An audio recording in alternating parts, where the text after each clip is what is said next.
Yabona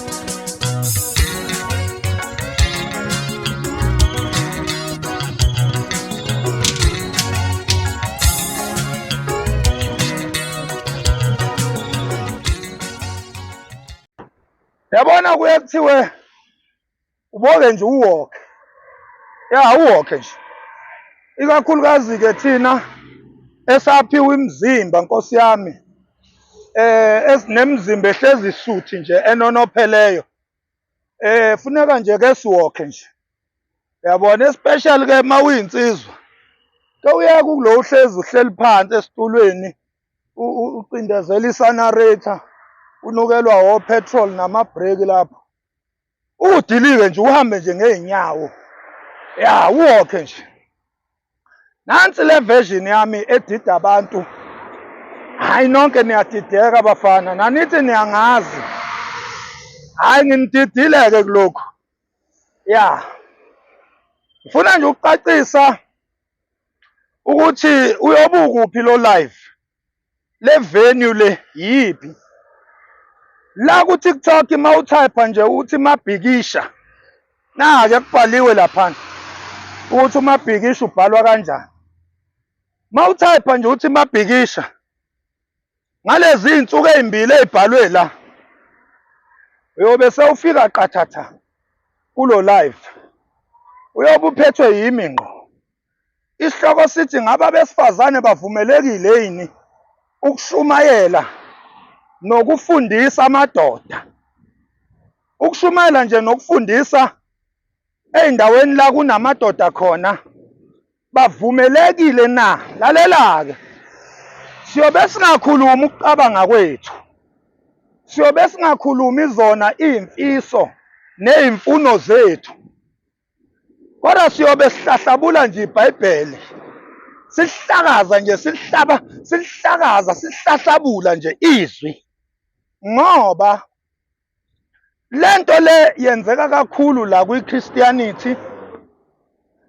Abantu abazibiza ngabazalwane. Abathi bona bagcwele umoya oyingcwele futhi basebenzela uNkulunkulu egameni likaJesu. Manje siyobe sibheka-ke ngokujulile. Siyophuma nama-answer kulo live lo. Wonke umuntu uyophuma ephendulekile. Wonke umuntu uyophuma azi ukuthi mawubona owesifazane eshumayela la kunamadoda khona. Kumele umtreat-e kanjani lo muntu?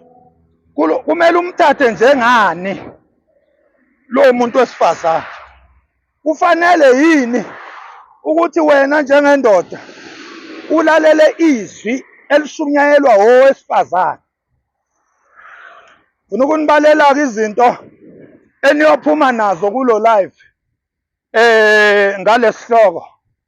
Amadoda ayophuma eyazi idignity yawo, esazi isithunzi sawo.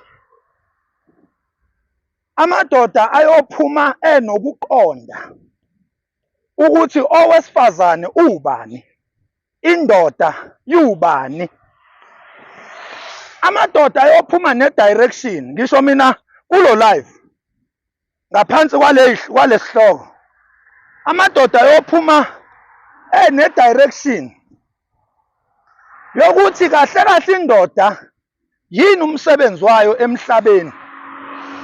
Yini indaba kube khona indoda kulo mhlaba? Yini okumele owesifazane expect mayibona indoda? Owesifazane yena ubani, uyini? Yini futhi umsebenzi yowesifazane? Indoda mayibona owesifazane kumele i-expect ini?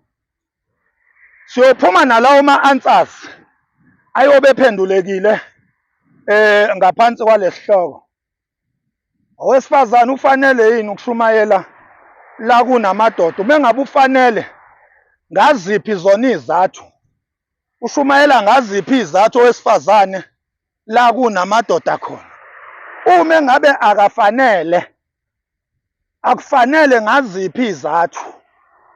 imaphi ama-reasons adalwe ukuthi owesifazane kungafanele amele amadoda. So niyophuma nalezo mpendulo. Kufanele yini noma akufanele? Uma ngabe kufanele ngaziphi izathu? Uma ngabe akufanele ngaziphi izathu? Lento siyobe siyibuka ngokwe-Christianity, ngokwe-evangeli, siphinde siyibuke ngokwempilo, lento ekuthiwa i-daily life. Siyobe siyibuka kuwo wonke ama-angle ukuthi ngokwempilo kwi-society kufanele yini owesifazane athathe iposition yokuba umholi la kunamadoda khona. Siphinde siyibuke ngokweBhayibheli ukuthi ke emabandleni ke kufanele yini amadoda aholwe abesifazane.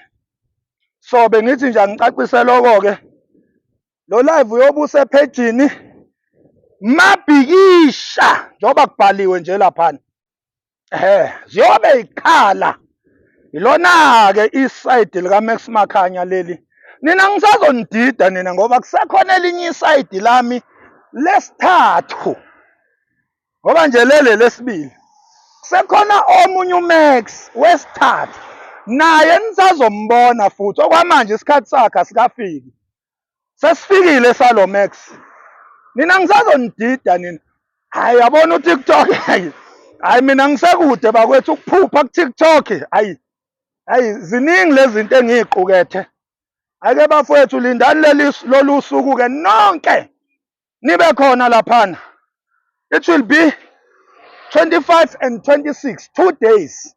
Ngomhla ka-26 kuyobonakala-ke ukuthi isihloko sihlabahlose kangakanani bese kudecidwa lapho ukuthi siqhubeke noma wonke ama-questions have been answered. Ngibonge ithuba. Danko.